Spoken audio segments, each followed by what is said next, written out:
So we are live now, I think.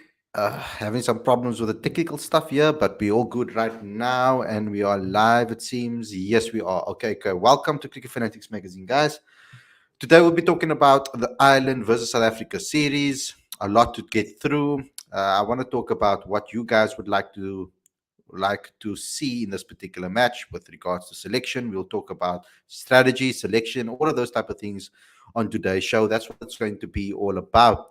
But before we get going, before we get started, don't forget to subscribe to this channel, please. Don't forget to click that notification bell for all future videos. Also, don't forget to smash that like button, comment, and share, and do all of those things too, because it's very important for us if you smash that like button. So get involved. You can also become a part of our subscriber base for our magazine.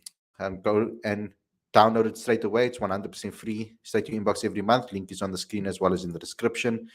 And then you can also become a part of our Patreon account. If you want to help us grow South African cricket and promote South African cricket, get involved with our Patreon account. Link is on the screen as well as in the description. And go to cricketfanaticsmag.com for all updates. Without further ado, let's get straight into today's video. A lot to cover, guys. So let's do this. Get your comments in, get your super chats in, all of those things. Let's get into it.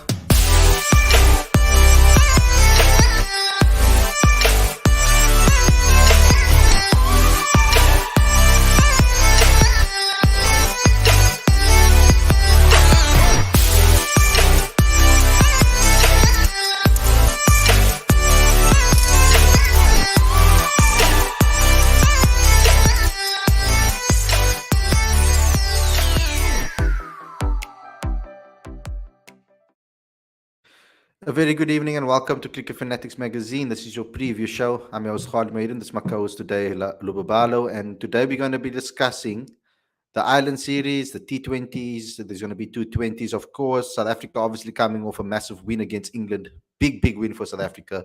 Big confidence booster. We got to see a lot of things in that particular series that really made us happy, particularly the guy on this thumbnail.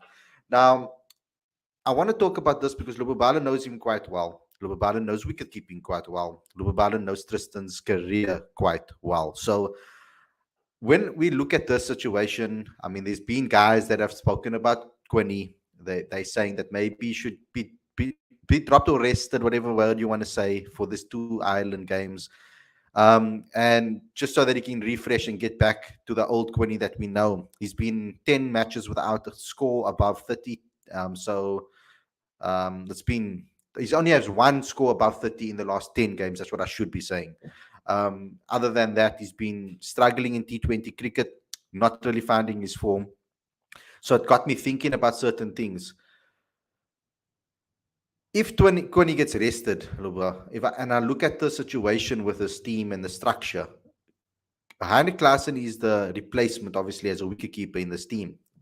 But I almost feel like when I look at the dynamic of this team, that if you drop Quinny or rest him, or he's not available, or he's going to play 100 or whatever the case may be, if he's not available and you bring in Heinrich Klaasen as the backup keeper, you almost have to drop two players, I think, to fit them both in. Because if you don't have another, you first have to have a specialist opener and then obviously replace him. And then obviously Heinrich Klaasen will come in as well. So you kind of need to drop someone else at the bottom of the order as well to kind of fit him in, because you want Heinrich Klaasen in that 4 or 5 slot maybe for South Africa. And then that means that David Miller now bats 6. He moves down the order whenever Klaasen comes into the team.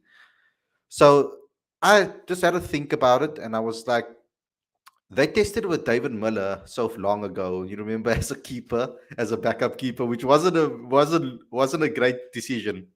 But here they have a young guy in the team that was a keeper as a junior, which a lot of people don't know. And those guys out there that are Mumbai Indian fans trying to claim Tristan Stubbs, guys, please back off, because I mean, we've been talking about him for the last 4 years. So it's not like he's just come onto the scene right now around the corner. He has been a keeper for a long time. I'm sure that Lubabalo can give us a little bit more history into that. Luba, from your perspective, Tristan as a keeper, what do you think about maybe giving him a chance against Ireland to see what he's capable of? There won't be pressure on him because it's also 2 matches that are not necessarily counting for anything than trying to express yourselves fully and obviously trying to fill other positions and getting people game time. What do you think of that idea of maybe giving Tristan the glove? See if he can do that and how he copes with the pressure in an international match. Then you have a great opportunity to have a number six that can be your backup keeper. And then then all you need to really do is maybe just move everybody up if Quinn is missing. Um, and then bring someone else and then bring Rassie back into the system. So that is a option that I think I like, because I think that Rilee can open the batting in place of Quinny, left arm combination, striking the ball well with a guy like Riza or whoever you want as the other opener. So, what's your thoughts on maybe making Tristan a keep, or to see what if he can keep at the international level? Do you feel that he has the talent to be able to do that? Oh, okay. Thank you, Khalid. Can I just defend Queenie a little bit before I get into my argument with regards to Stubbs? You know, when your standards are as high as Quinton standards, whenever you're doing, like for instance, you look at Quinton's best performances, you compare them with some of our batsmen, they struggle to get there. For instance, the example that we had, you're looking at Riza's current form. Riza's current form is equal to Quinton's lowest form. So now that's why I'm thinking it's a bit difficult to drop Queenie. I don't know why people want him dropped, but I understand the thinking behind it, because you don't want people when they're not scoring runs, and then you don't want to keep them in the side. But then Queenie, I think dropping Queenie just before a World Cup could be the worst decision we'd ever make. He's one of our senior batsmen, and he's about to hit his form. Trust me, he's definitely about to hit his form. The law of averages always works. With regards to Tristan Stubbs and keeping, I think the first thing for me is that he does not like keeping. He can keep because he's a good keeper, but he doesn't like doing it. So now, my question is, do you make him keep even though he doesn't like keeping? Although you have someone like Heinrich Klaasen, who has kept as Quinton's replacement when Queenie was injured or Queenie was out. But I know when it comes to a team, obviously it's all about the team. But at the same time, you don't want to put players in a position where they're not enjoying the cricket anymore. Because the minute you have to do something that you don't enjoy, it sort of takes away even the seriousness from your side. Because now you're thinking, I would rather be bowling, I would rather be fielding than keeping. We saw he can field. We witnessed how that beautiful catch that he took. He's a good fielder. I rate his keeping. I'm not gonna lie. But my question is around the fact that will he enjoy his cricket, because he's a young bloke coming in. You sort of don't want him having sleepless nights because he's thinking, oh my god, tomorrow I have to keep and I don't want to keep. You get, whereas you can give the gloves to someone like Heinrich Klaasen, who I'm sure would love to take the gloves because he knows that could be probably one of the easiest way for him to make it into the side as things are going at the moment. So I don't know, but to speak about his keeping, he's a really good keeper, and I think he would definitely do well as a keeper in international cricket. But for me, it's just about whether he would enjoy doing it or not. He's kept in club cricket. I think he's kept for EP as well, but not a lot of times. He hardly keeps for the Warriors as well, but so, and that is due to the fact that he would rather bowl than keep. Even in club cricket, if there's a way for him to get away from keeping, he always takes it. So yeah, but he is a good keeper though. Mm. You see, I think the Warrior situation, the Warrior situation is, I think, more because of Temba Bavuma. I don't know that narrative. I mean, you've probably spoken to him more about keeping than me. So obviously you would know more than me, but whether he likes it or not. So I don't know that information. But what I do know is that obviously when he came into the setup at the Warriors, Temba Bavuma was already there as the keeper. Yeah. So they would, and a captain as well for the Warriors as well. So they would have obviously probably no way. Sorry guys, I know I stopped halfway, but we've got a stranger with us. Welcome to the show, boy. Welcome back. It's been a long time. Yeah, it's been a while. Thank you. But You you made me guys can stop continue. halfway. you, you, you made me stop halfway, man. Okay, good to have a full panel here today. I'm excited about this. Yeah, so we're just talking about Tristan Stubbs. I mean, Lobobalo's given us some insight that perhaps he might not enjoy keeping, and maybe putting him in that situation might be bad for his obvious for him if that is the case. So let's discuss it a little bit more, because the only reason I say this is because if something happens to Quinny, I'm not saying that Quinny must get dropped from the squad. Of course not. It's Quinton the Kock. I'm still have an affinity with this guy. Like, I believe that he will. There's a score around the corner for him whenever.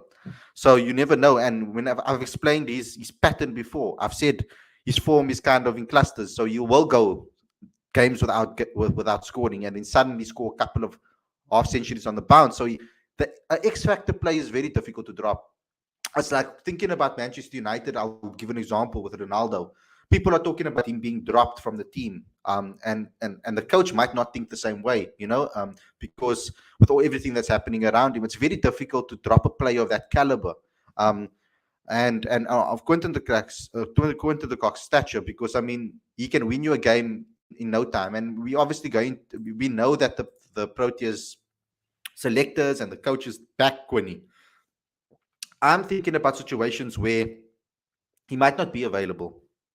Now, there might be a reason. Maybe they want to arrest him for maybe 2 games or so, and not drop him, but just give him some time to just find himself again. In that case, then Heinrich Klaasen comes back in. But I feel there's too much shuffling around then if that happens.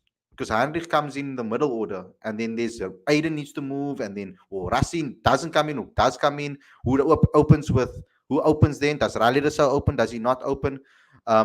What happens then with the order? Because David Miller now gets dropped deeper. We want him to bat higher. So there's a lot more problems, I feel, with that situation, because Tristan is clearly a number 6, specialist number 6 that can smack that ball. He can bat higher up too, but I can see him as a 6 coming in and smacking that ball and getting that strike rate up, rotating the strike if need be, if he needs to be that crutch or support for whoever's in form on the other end. Tristan's a very, very, very talented cricketer. So I think that 6th place is his, despite what Heinrich Klaasen has done in recent times. I know he's in form, etc., but he's not a 6. So when Heinrich plays, you kind of have people playing makeshift positions in a way, because he kind of fills that 4 or 5 spot, and then everybody gets moved down, or other people have to play out of position.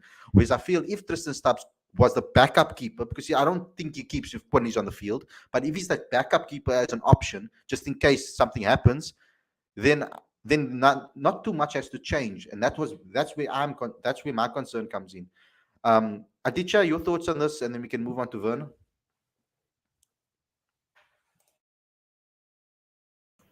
Sorry. I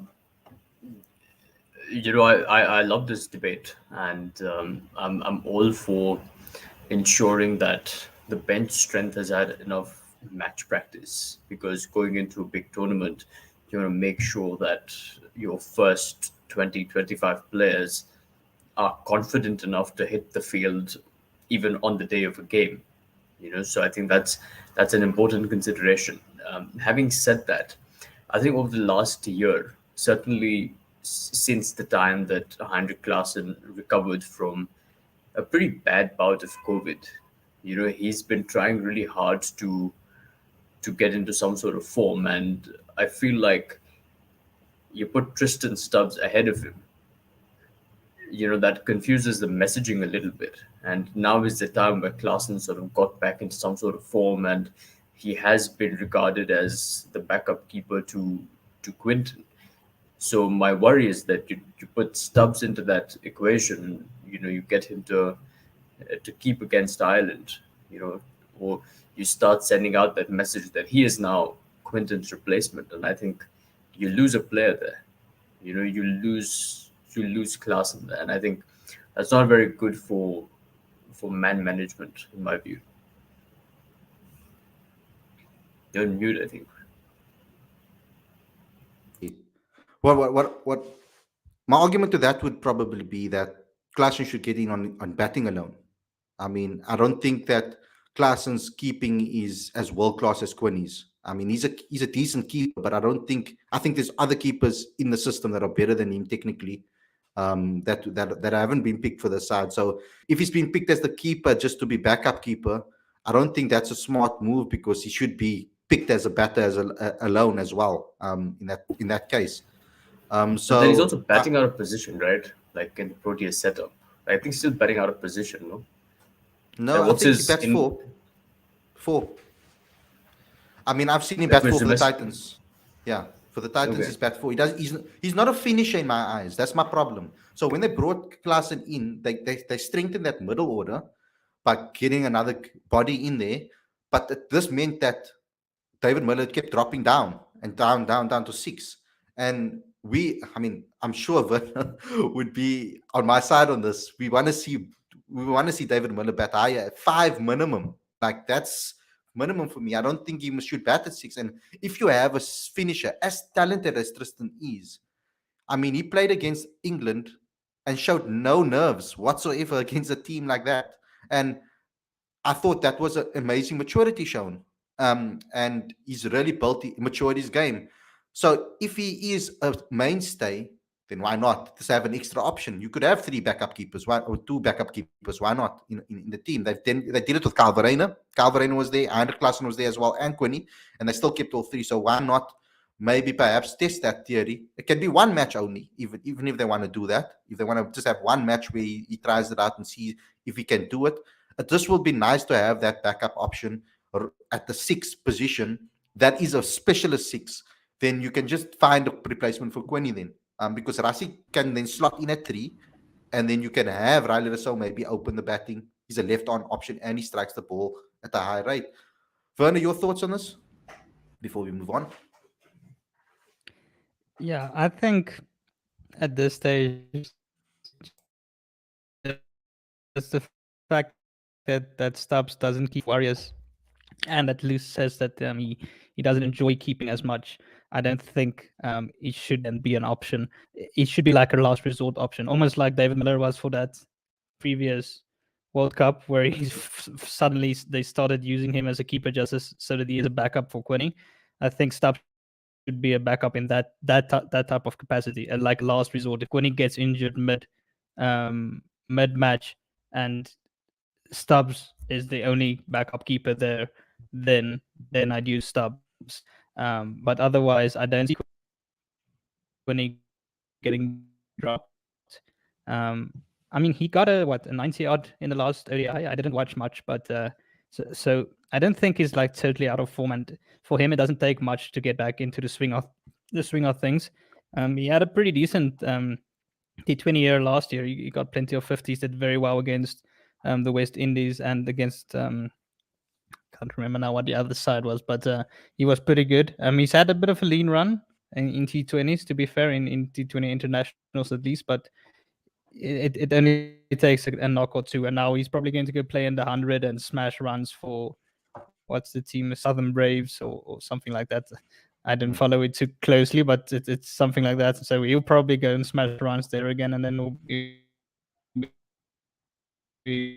right back in the running. And I think we don't have two matches against Ireland, and then we'll probably play 3 T20s against India like just before the World Cup, and that'll be that. So this is, if you want to try something, this is literally the last series. So I'd love to see them play Gerald Coetzee just to give him a bit of a go out there, make him let him feel how it feels to run out in a Protea shirt. I don't expect that he'll make the World Cup squad, but it'll be good for him if he gets at least one game. And some of the others that didn't play against England. So Wayne Parnell, Dwayne Pretorius, Rassie.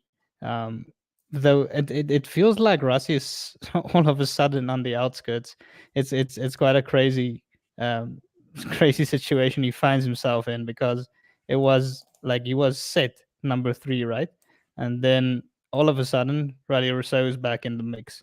And we know that Rilee Rossouw probably has a more powerful game than Rassie has, and he can get going a lot quicker than Rassie does. So if you're looking at the type of players we have in the squad, Rassie probably doesn't make it if you go by the power you need for a T20 game.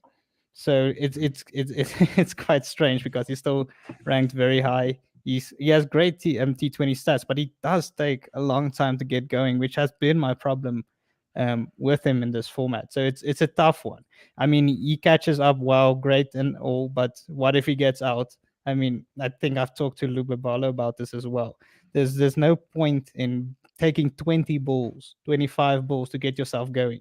If he's on 25 of 25 and he gets out, that's our whole innings basically disrupted and we can't get anywhere. Great if he then ends up with 60 of 35 balls, but it's not going to happen every time. That's going to be the exception rather than the rule. So it's a tricky one with him.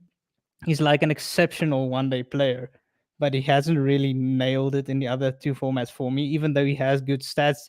Technically, if you look at his T20 stats, he probably averages around the mid 30s, strike rate of 130, which is not bad at all. And he'll probably make a lot of international sides with those stats. But I think with Rilee coming back, it does kind of throw things out for him. And Markram has been exceptional in T20. So it'll be interesting to see how they do shape up going into the World Cup, because I would personally play Rilee, even though I feel like Rassie is a very good player. So it's going to be extremely tricky. Mhm. Yeah, I mean, so when we're looking at everything, you want to be consistent as well. So Luba, I'm going to come to you right now, but you want to be consistent as well. When people go, South Africa has tended to back players through bad form. They've done it with Riza, they've done it with Temba, they've done it with a lot of players, Aiden Markram as well in the past.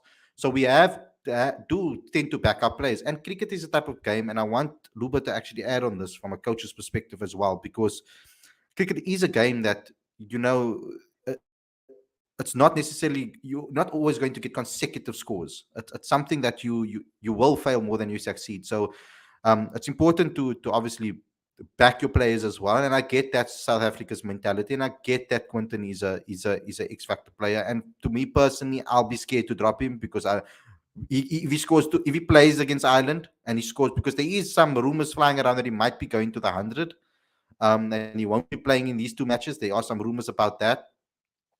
So if he's, that's why I always ask when he's not available, because there's been quite a few games where he hasn't been available for South Africa in series, and then we sit with that situation where we either open up with two slower guys like Riza and Temba, and then you're sitting, like in the World Cup, we sat with that situation.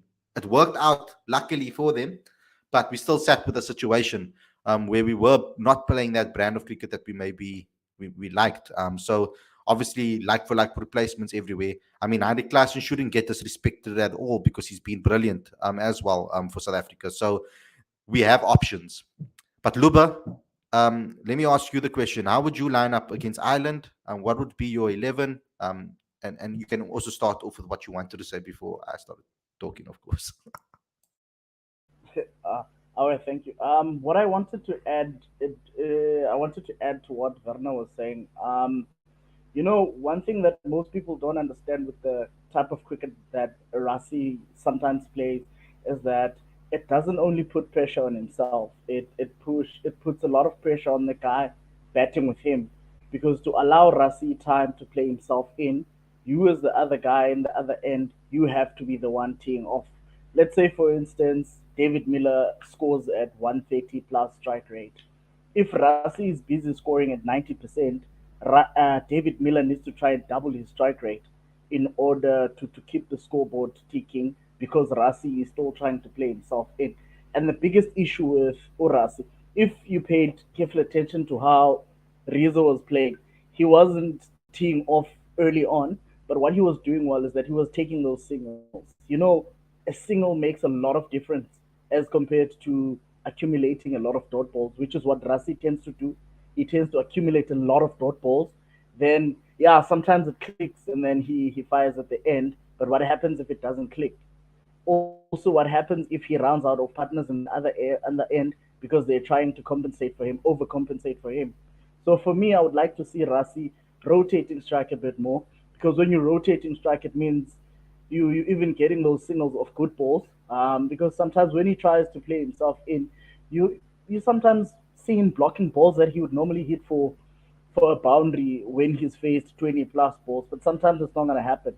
On a piece that I wrote, I even asked, so if he wants to play himself all the time, what's going to happen if the 25th ball is the one with his name? How do we move from there? Because that means if he's going to score 20 of 25 balls and look to score after 26 balls, if the 25th ball is the one with his name on it, it means he's played a match losing knock, you see. So, with regards to the Ireland series, I don't know. I'm not sure whether I want to try too much. If Quinny is available, I'd say let him play. The more he plays, the better things will be for us because then he finds his form. Because you don't want him going into a World Cup still searching for his runs. So if he's available, I'd say let him play. I would have liked to see the guys that haven't been playing get a chance to play, but probably the guys that will be in the World Cup squad, maybe Rassie. Let's see how he decides to go against Ireland. Maybe Dwayne Pretorius, Wayne Parnell. Let's see how they go. But I wouldn't make a lot of changes, to be honest. The only changes I would make to the side are changes that I know that are changes that are possible for me to play at the World Cup. Combinations that I'm looking at going into a World Cup, maybe against a certain side. But I wouldn't make a lot of changes. If Gerald Coetzee doesn't get a match, I would still keep him after the World Cup to see how he goes. Because to be honest, I hate it when players get picked and then they get dropped, having not played a single game. On what basis are you dropping them? Unless you pick them and then you let them know that okay, we're taking you to England, but we have no intentions of playing you. We just want to have you in the squad. We want to have you bowling in the nets, and then maybe along the lines we look at you. But if you take them and you give them the and you make them expect to play, and then you still don't play them, and then you drop them. I think they did it with not Rilee, with Ryan Rickleton in Pakistan, who was picked for that series. He didn't play, carried drinks. We go home. Next series, Ryan Ricks is not there. He doesn't get picked. For me, it has never made sense because I'm always for the idea that when you pick someone that you're looking to use somehow, and not only to use as a drinks carrier. Also, one point that I also wanted to raise, for me, there's literally no reason why David Miller comes in at six. Whether some, I understand the left and right combination argument, I understand it, but when you have Heinrich Klaasen coming in, there's no reason Klaasen should bat ahead of Miller. I don't care even if Klaasen was a left-handed batsman. For me, there's no reason for that. If you feel like the only spot for Klaasen is in the top four, don't pick him then because you have David Miller for that. Pick someone else who can bat after David. I've always said this. You don't pick players and then try and fit them in. You have your own squad, you have your own team. You pick players that will complement the squad that you already have and your balance. Instead of picking players and then trying to fit in, it ruins your whole balance of the side. For instance, if you drop a Quinny, you need to know how you're going to maintain the balance of the side.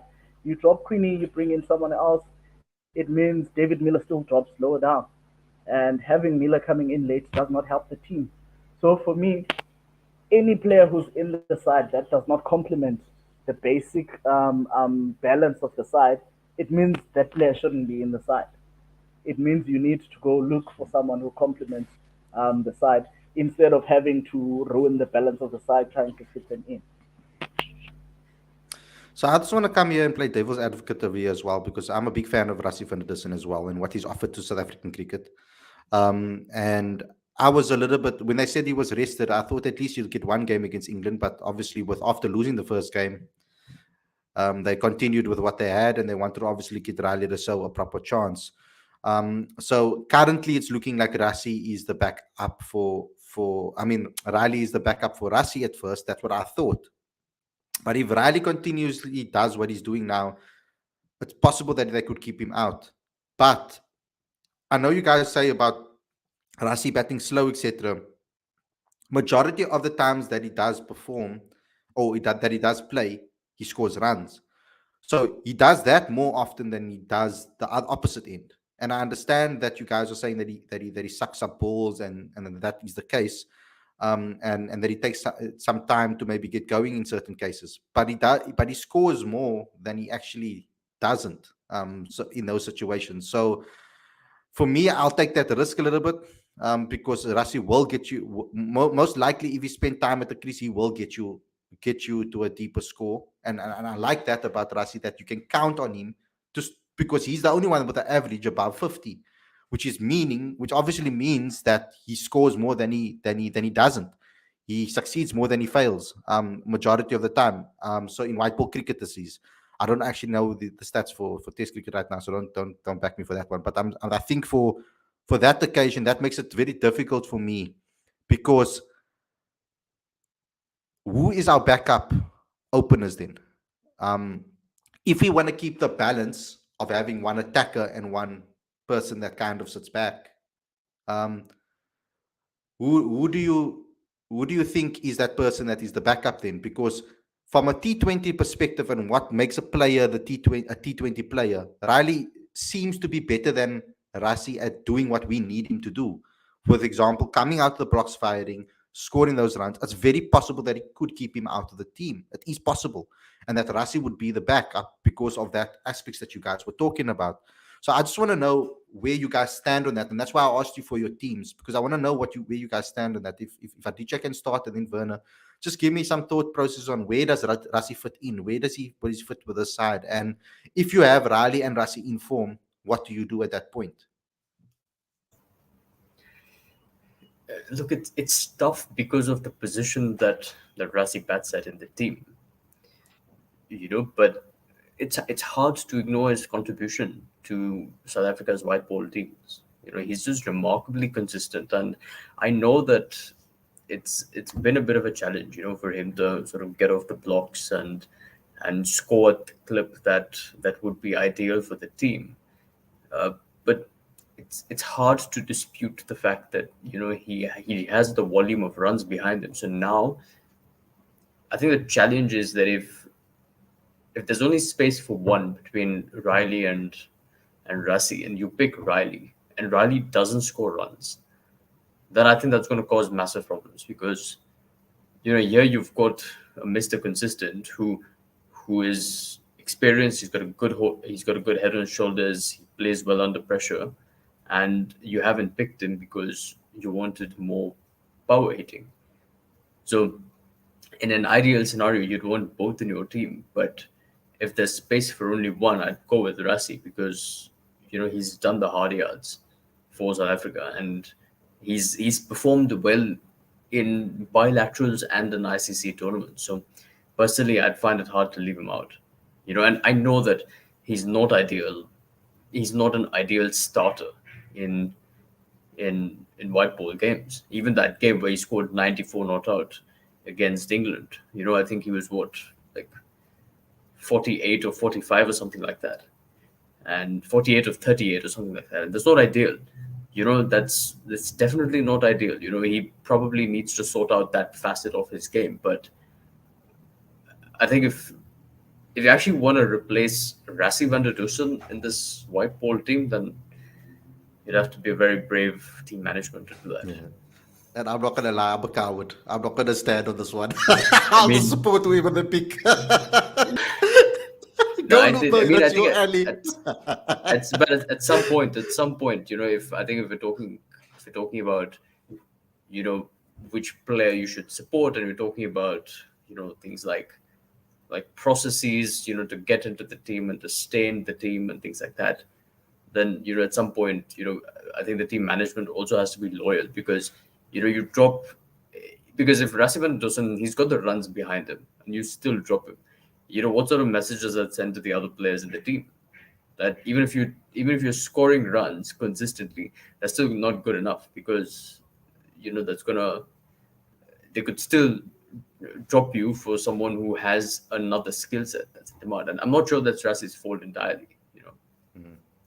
I think I'm still a sucker for old school here, because I still believe that Rassie is better than Rilee in certain conditions, and Rilee better than Rassie in certain conditions. I still think conditions play a part in who you select, but that's just maybe me and my thought process in a way I think.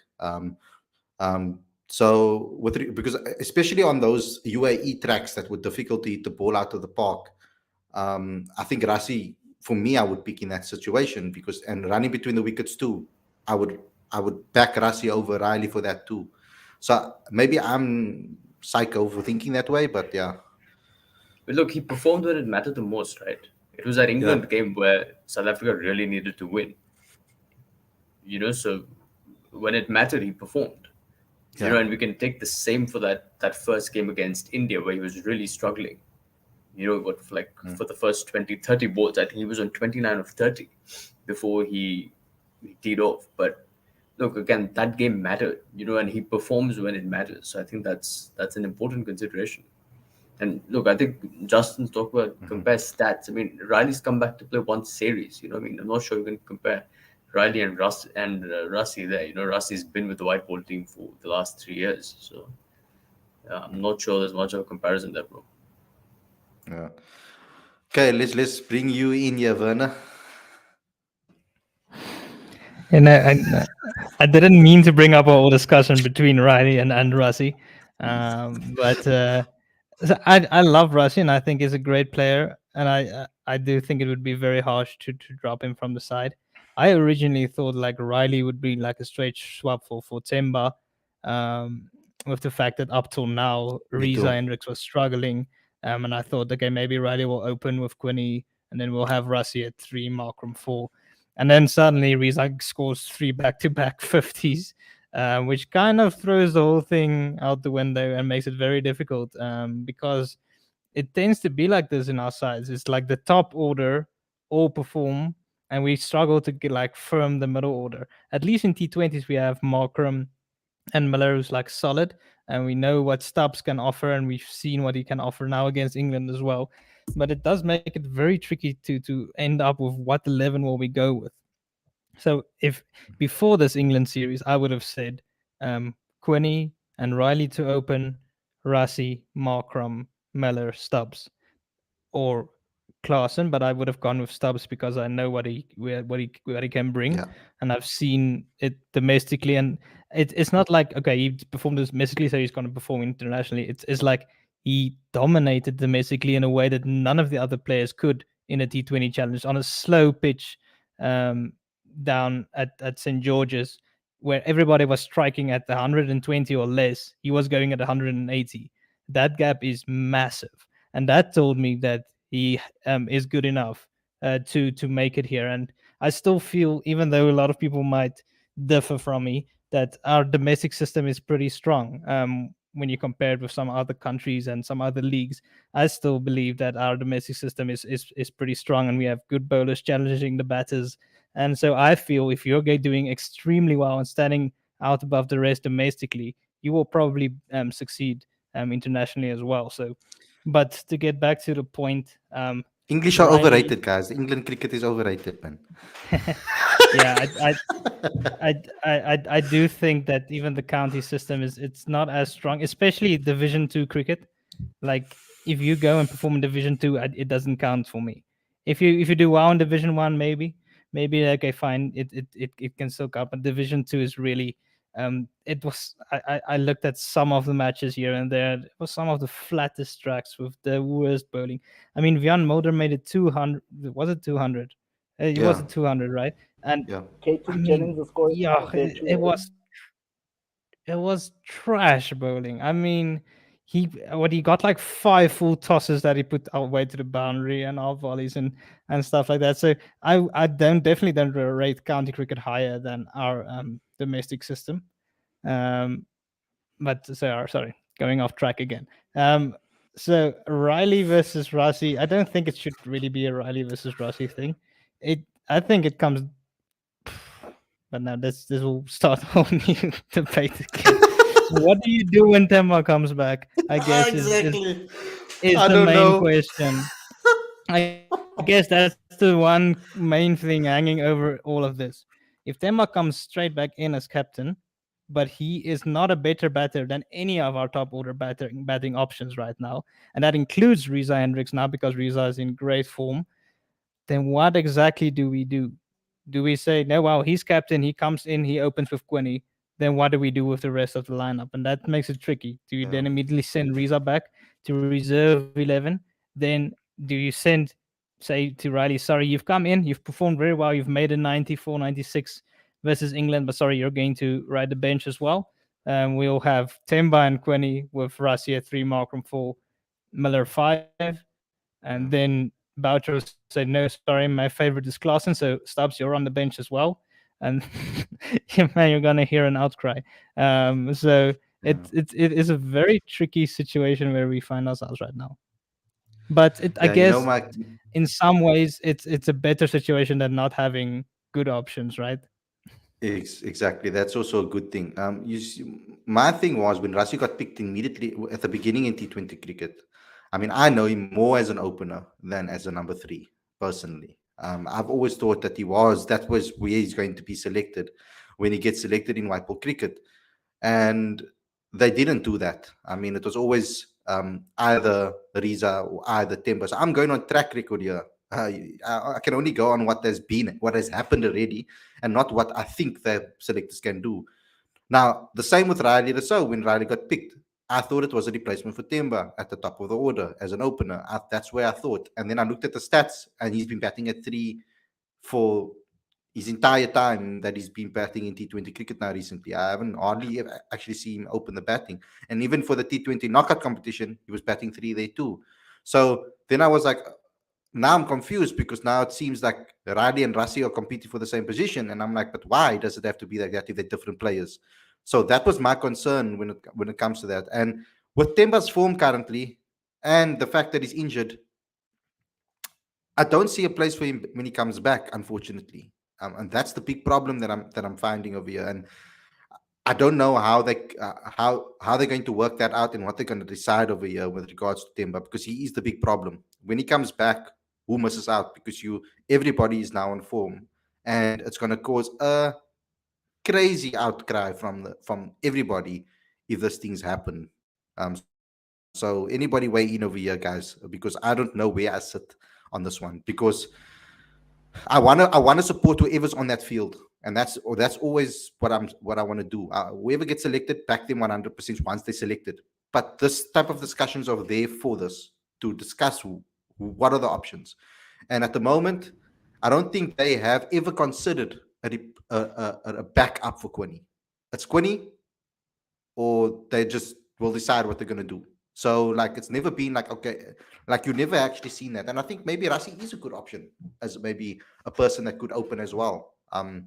So way in there like Lubabalo and Aditya as well. Because I don't know Um, what the decision should be on Bavuma. Aware.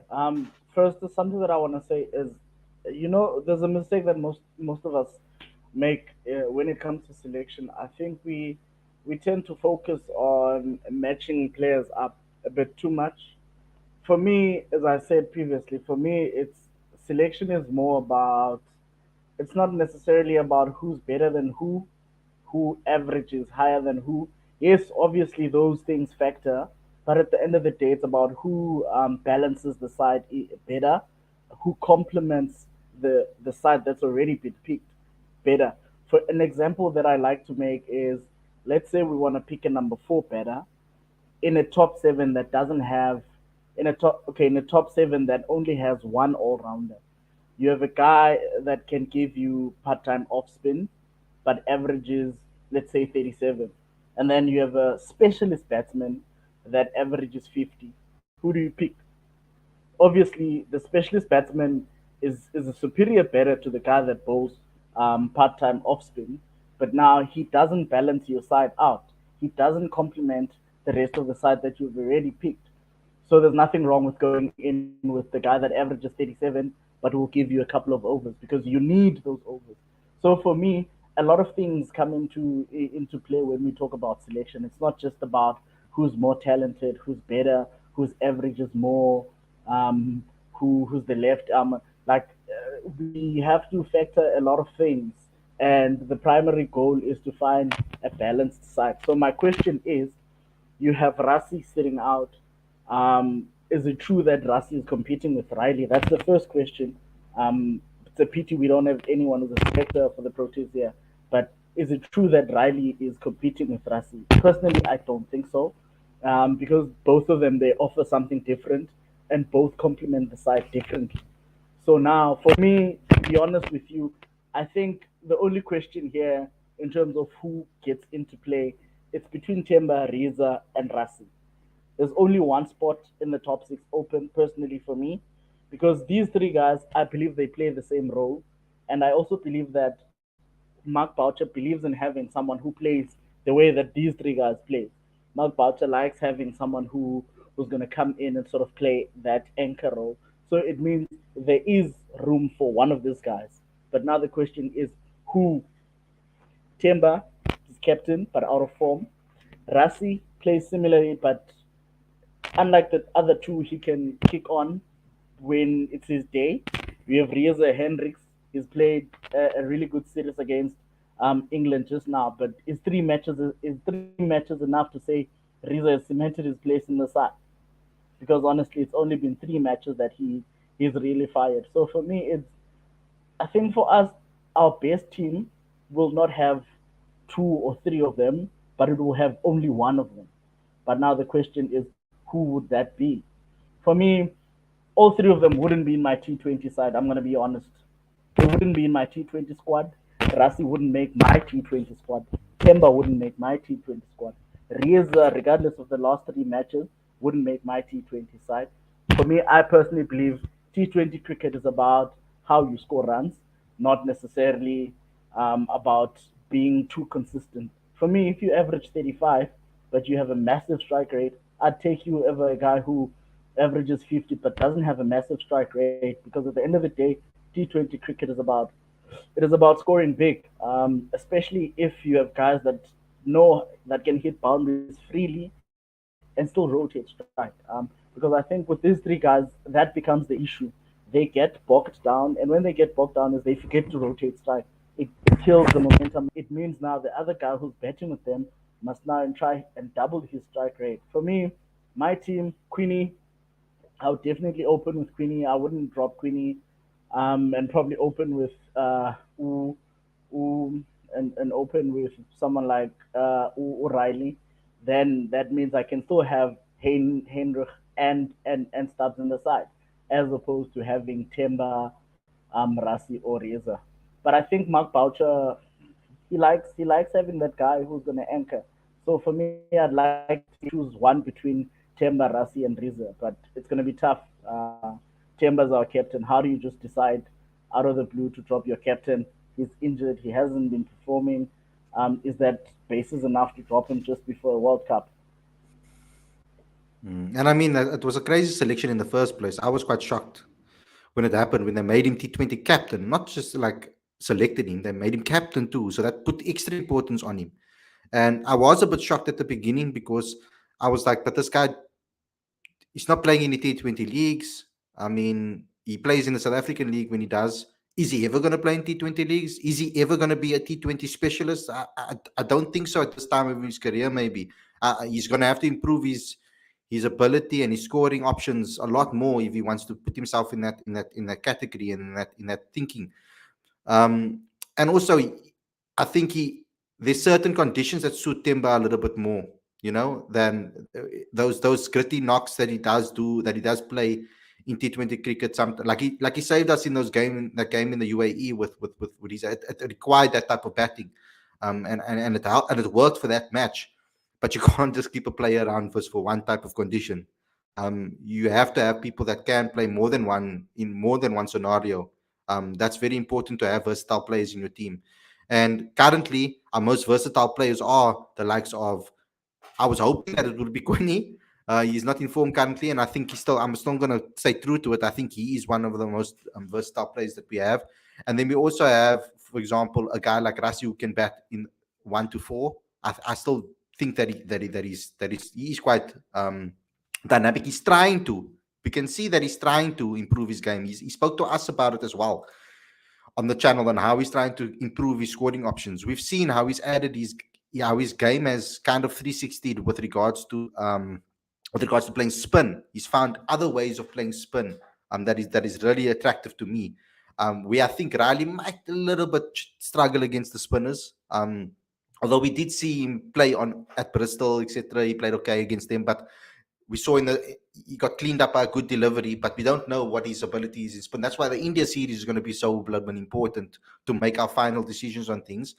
But for the World Cup, Australia, big grounds, fast wickets, what is the best team? We have to think about those type of things. And I agree with Lubabalo on that.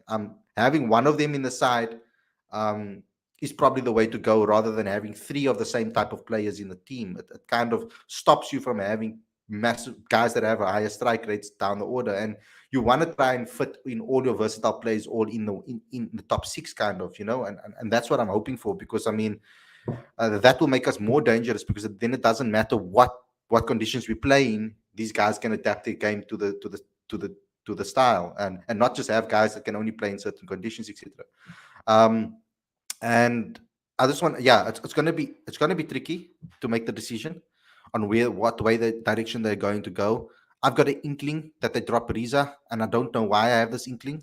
Um, Even though he's performed well on in these three matches, he has been in not that great form before that. Um, but he did really well here, and he deserves maybe a second chance to show that he can continue this form.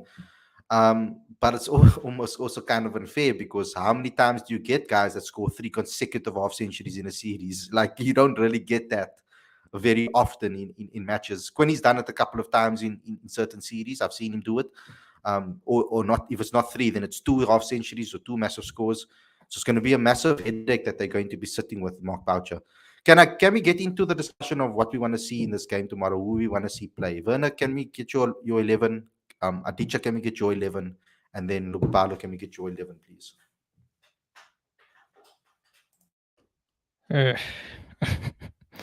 Uh, this is gonna be tough.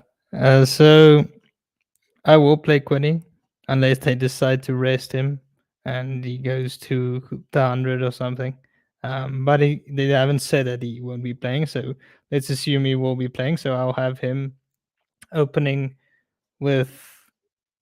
I guess you can't drop Riza right now, so I'll continue with Riza.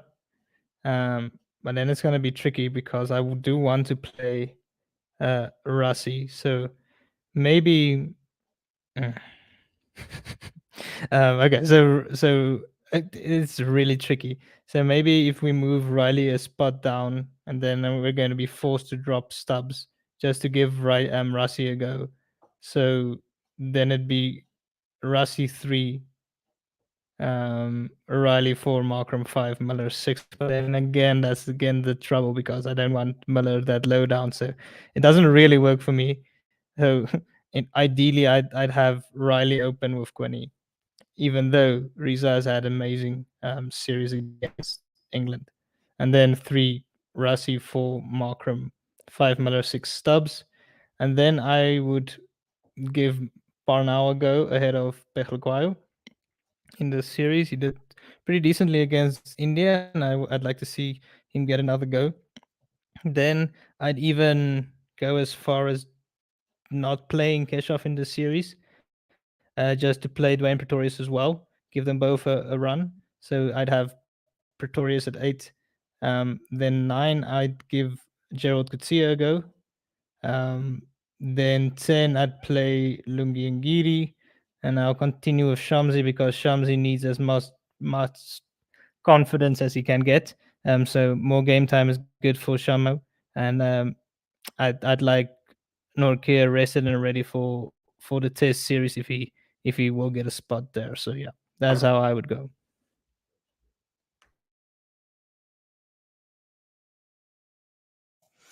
Okay, Aditya. Okay, this is going to be tricky.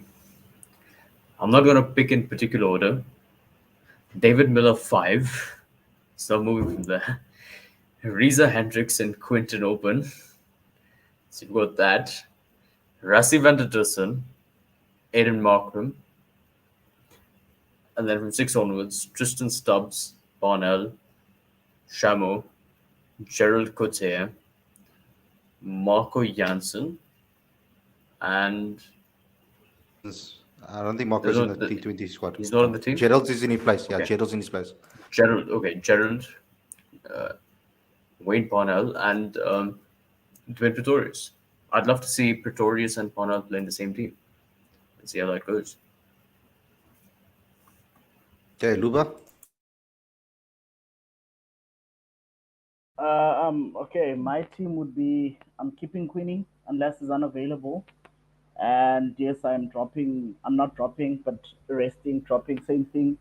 I'm replacing Urieza with Rassie. I want to see Rassie open with Queenie. As I said, for me, Rassie, Temba, and Rieza should be competing for the same spot. Also resting O'Reilly Rousseau and Macron to bat three. David Miller at four. I have Stubbs at five. And I'm bringing in Dwayne at six. Wait, is that six? I'm going to slot in Heinrich Klaasen at six. Dwayne is going to come in at seven. Wayne Parnell is going to come in at eight. Cash is going to come in nine. Andrich is going to come in 10. And then I'll have Shamsi at 11. Awesome. Okay, so that's interesting. And Ravi, you can't just because people agree with your opinion doesn't mean that they're not honest. Lord. Anyway, so yeah, tricky for me. I will rather take the risk with Quinny right now against Ireland to get him back in. I mean, it's worth the risk. If he doesn't score against Ireland, then we need to really start having conversations here. If he goes another two games without scoring, then we're gonna maybe have conversations about what's gonna happen in India, what they're gonna do, if they're gonna look beyond him, if that continues to happen. But I'll go with Quinny and Riza to keep consistency. I think Rossouw has shown that he's brilliant. I hate dropping Rassie. It like hurts me inside. Like you don't understand. Like this is causing unnecessary issues for us. The fact that we brought back Rossouw, but it's also a good thing on that side because we've got a big hitter. So for me personally, for right now, I'll continue with Rilee because we've given him. He hasn't shown any signs of a reason for him to get dropped.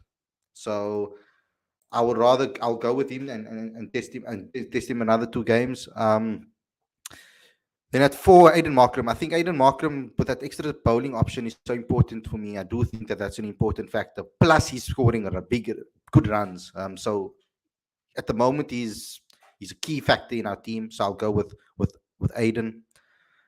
Then at five, I want David Miller. At six, I want Stubbs. I think Stubbs is a six. I'm going to dig in and say that continuously that's my number six.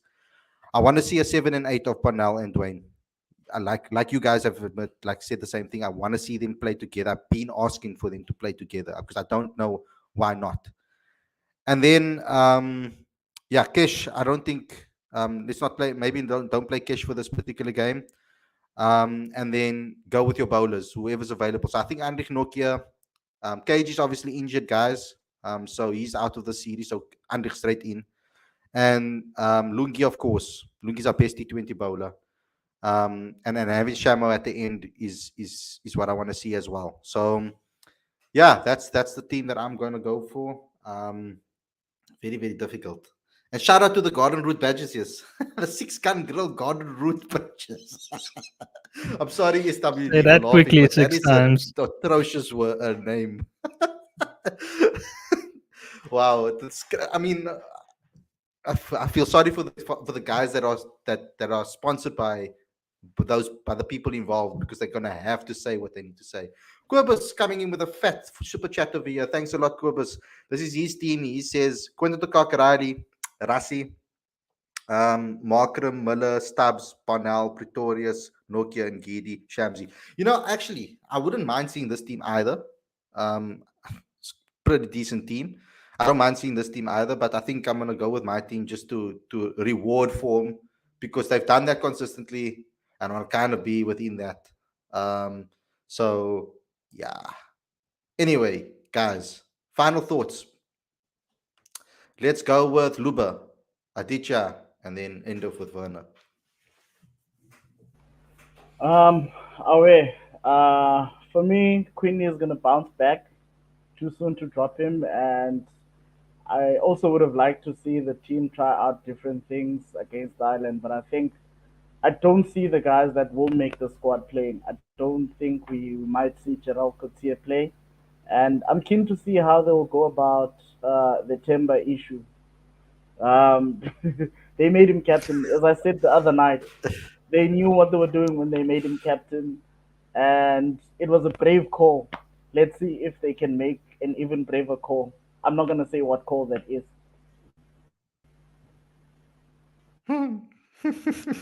Aditya. And also, there it's between Rilee and Rassie. I feel to maybe one of them could open as an option also above. I mean, your point on the three competing for one spot, then it has to be Rassie that opens. If that's the case, if he's going to play as an opener, then he should open. That should be clear. But at the moment, he's a number 3 for South Africa, so it makes it tough for me. But yeah, Aditya, your team. I mean, your final thoughts. Sorry.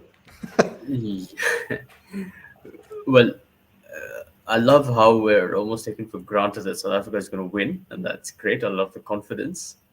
But yeah, let's see how it goes. It should be interesting because Ireland, Harry Tractor, my word, that man can bat.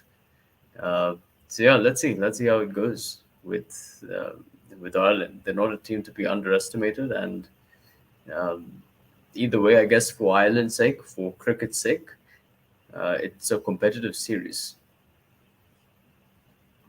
Yeah, it should be good. No, Ireland could have easily beaten New Zealand last month or a couple of weeks back.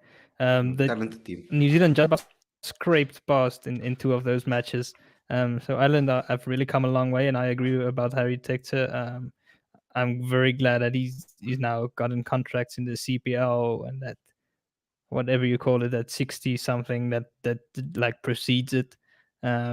It should be a very good experience for him. We might see him here in our league as well next year. So I'm looking forward to seeing how he will go. I think Ireland's batting lineup is pretty strong. Their bowlers are decent, but I think their main strength lies in their batting. So we'll see if they get to chase some scores, they might really give us a run for our money. But yeah, so it should be a good series. I'm looking forward to it. I'm looking forward to see what 11 ends up being because we're speculating about what we think it might be or what we hope it would be. But there's so many options really to go in with this series that I genuinely don't know what the 11 will end up being. I actually hope it won't just be the same it was against England. I hope that they do make some changes at least and give some of the other guys a go, seeing as it is a different series and they haven't had the chance yet. And we're very close to the World Cup. So if you're going to give the other guys some opportunities as well, now is the time.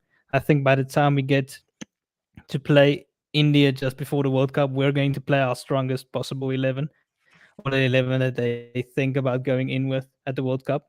So now is literally the last opportunity to maybe try out Gerald Couture or maybe bring Rassie back in and give the 2 all-rounders an opportunity. So it's now or never. So looking forward to it. Yeah, let's see what they do. It will be interesting. I think when we see that first 11, we'll kind of be able to tell what direction they may be going. Every time I say that, and it never happens the way I think, because I mean, they even tried Aiden as an opener for a couple of games, and I was like, oh, is he going to open now? Is that where he's going to be? But been back to that number 4 position again. Okay, guys, thanks a lot for tuning in. Thanks a lot, Lubabalo. Thanks a lot, Aditya. Thanks a lot, Werner. Thanks a lot for the chat, for coming and joining us as well. Let's see what happens in the game. I'm looking forward to it. It's a late kickoff, so we're going to be late on the show tomorrow. Not kickoff. It's not football, but okay, it's a late start, and we're gonna be on the show obviously directly after the game. We'll be doing our review show, so please join us for that, of course. Thanks a lot for tuning in, everybody. Do everything that I've asked you to do. Smash the like button, download the magazine, become a Patreon, comment, share, do all of those things, please. And also leave your teams in the comment section after this video is done. Go to the video afterwards and put your teams in the comment section, not in the live chat, in the comment section, please, so that it can stay there and people can start discussing it, liking it, talking about it, and debating it. Thanks everybody for watching, and we'll see you guys again tomorrow with another review show. Take care, everybody. Peace.